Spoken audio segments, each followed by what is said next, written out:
আপনারা কি সত্যি বিশ্বাস করছেন যে মূলধারা মিডিয়া যা দেখাচ্ছে সেটাই একমাত্র সত্যি? প্রতিদিন টেলিভিশন আর খবরের কাগজে দেখছেন যে বাংলাদেশের নেতৃত্বে থাকা তারেক রহমান হঠাৎ করে তার ভারত সফর বাতিল করে দিয়েছেন। মিডিয়া বলছে এটা শুধু একটা সাধারণ কূটনীতিক খবর বা অভ্যন্তরীণ রাজনৈতিক চাপের ফল, কিন্তু এটা একদমই ভুল ধারণা। আসল ঘটনা তো পর্দার পেছনে লুকিয়ে আছে। ভারতকে কি দু ভাগে ভাগ করার জন্য কোনো বড় আন্তর্জাতিক ষড়যন্ত্র চলছে? আমাদের দেশের সেই সরু অংশ যাকে চিকেন নেক বলা হয়, মাত্র 22 কিলোমিটার চওড়া শিলিগুড়ি করিডোর, এর ওপর এমন এক শত্রু চোখ পড়েছে যার পরিকল্পনা শুনলে আপনাদের গা শিরশির করে উঠবে। আজ এই ছোট্ট জমির টুকরোটা পুরো এশিয়ার সবচেয়ে সংবেদনশীল ক্ষমতার কেন্দ্রবিন্দু হয়ে উঠেছে। মূলধারা মিডিয়া যেটাকে সাধারণ সফর বাতিল বলে চালিয়ে দিচ্ছে, সেটা আসলে একটা বিশাল ভূ রাজনৈতিক ফাঁদ।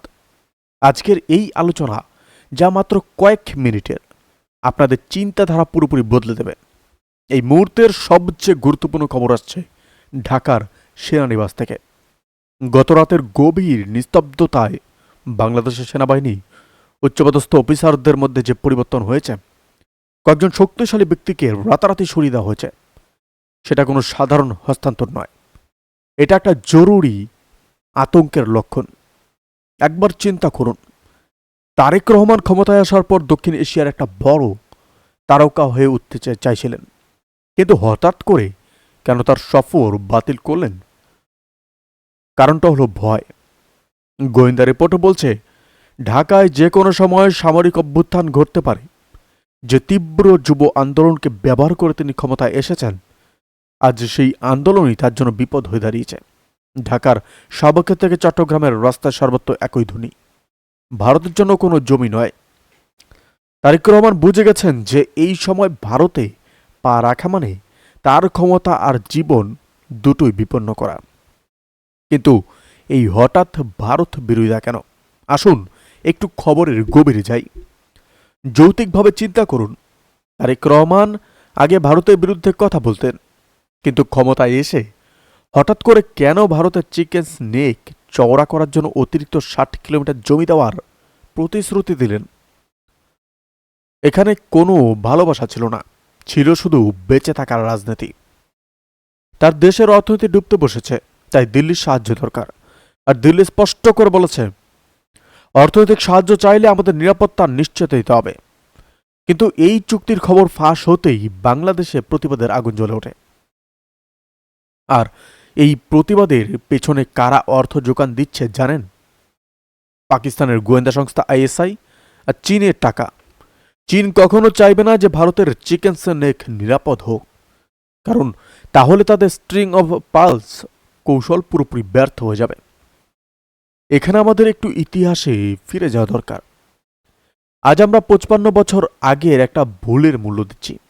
1971 সালে ঢাকার রেস কোর্স মাঠে যখন 93,000 পাকিস্তানি সেনা আমাদের সামনে আত্মসমর্পণ করেছিল, তখন ভারতের হাতে একটা সোনার সুযোগ ছিল।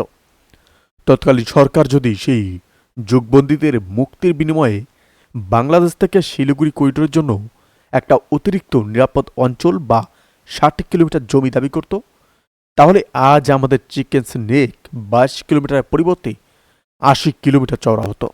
তাহলে আমাদের কোনো অস্থির প্রতিবেশীর মেজাজের ওপর নির্ভর করতে হতো না। সেদিন আমরা মহান হওয়ার পথ বেছে নিয়েছিলাম, কিন্তু 2026 সালে দাঁড়িয়ে সেটা আমাদের অস্তিত্বের সংকট হয়ে উঠেছে। সবাই ভাবছিল তারেক রহমান চুক্তি বাতিল করায় ভারত এবার হয়তো চাপে পড়ে গেল, চীন আর পাকিস্তান হয়তো খুশি হচ্ছে। কিন্তু খেলাটা একদম উল্টো দিকে ঘুরে গেছে। দিল্লির এই পাল্টা চালকে ভূরাজনীতির ভাষায় বলা যায় এই শতাব্দীর সেরা কৌশল। ভারত জানে যে চুপ করে বসে থাকার সময় শেষ। এখন প্ল্যান বি চালু করা হয়েছে। প্রথমে শিলিগুড়ি করিডোরের সবচেয়ে বড় সামরিক শক্তি মোতায়েন শুরু হয়েছে। আমাদের সীমান্তে এমন এক অবৈধ প্রাচীর গড়ে তোলা হচ্ছে যা কোনো শত্রু ভেদ করতে পারবে না। কিন্তু আসল পরিবর্তন হলো বহুমুখী সংযোগ। ভারত মায়ানমারের সিটওয়ে বন্দর আর কালাদান প্রকল্পের কাজ দ্রুত গতির শেষ করছে। এর অর্থ কি? যদি শত্রুরা আমাদের চিকেন স্নেক বন্ধ করে দেয়, তাহলেও সমুদ্রপথে উত্তর পূর্ব রাজ্যগুলোতেই সরবরাহ পৌঁছতে কোনো দেরি হবে না। শত্রুর কৌশল পুরোপুরি ব্যর্থ। দ্বিতীয় কৌশল হল নরম ক্ষমতা থেকে স্মার্ট ক্ষমতায় পরিবর্তন। ভারত ঢাকাকে স্পষ্ট বার্তা দিয়েছে, যদি আমাদের জাতীয় নিরাপত্তাকে সম্মান না করা হয়, তাহলে আমরাও অর্থনৈতিক আর বিদ্যুৎ সরবরাহ বন্ধ করতে পারি। মনে রাখবেন, বাংলাদেশের বিদ্যুৎ থেকে শুরু করে দৈনন্দিন জিনিসপত্র সবই ভারত থেকে আসে।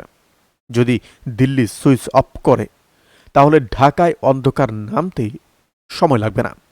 তারা এমন একটা ফাঁদে পা দিয়েছে যেখান থেকে বেরোনো অসম্ভব। আগামী দিনগুলোতে আমরা এমন কিছু দেখব যা দক্ষিণ এশিয়া কয়েক দশকে দেখেনি। এই ঘটনা শুধু ভারত বাংলাদেশের মধ্যে সীমাবদ্ধ থাকবে না, এটা দুটো পরমাণু শক্তির ছায়াযুদ্ধ। যারা বাংলাদেশকে তাদের যুদ্ধক্ষেত্র বানাতে চাইছে, তারেক রহমান এখন প্রচণ্ড চাপে। একদিকে কট্টরপন্থী জনতা আর আইএসআই এর চাপ, অন্যদিকে ভারতের মতো শক্তিশালী প্রতিবেশী নীরবতা। যদি ঢাকার নেতৃত্ব দ্রুত এই কট্টরপন্থীদের নিয়ন্ত্রণে না করে, তাহলে পুরো ব্যবস্থা ধসে পড়বে। এই ভূরাজনৈতিক ভূমিকম্পের প্রভাব শুধু সীমান্তের উপরে নয়, পুরো বিশ্বের সরবরাহ চেইন আর অর্থনীতিতে অনুভূত হবে।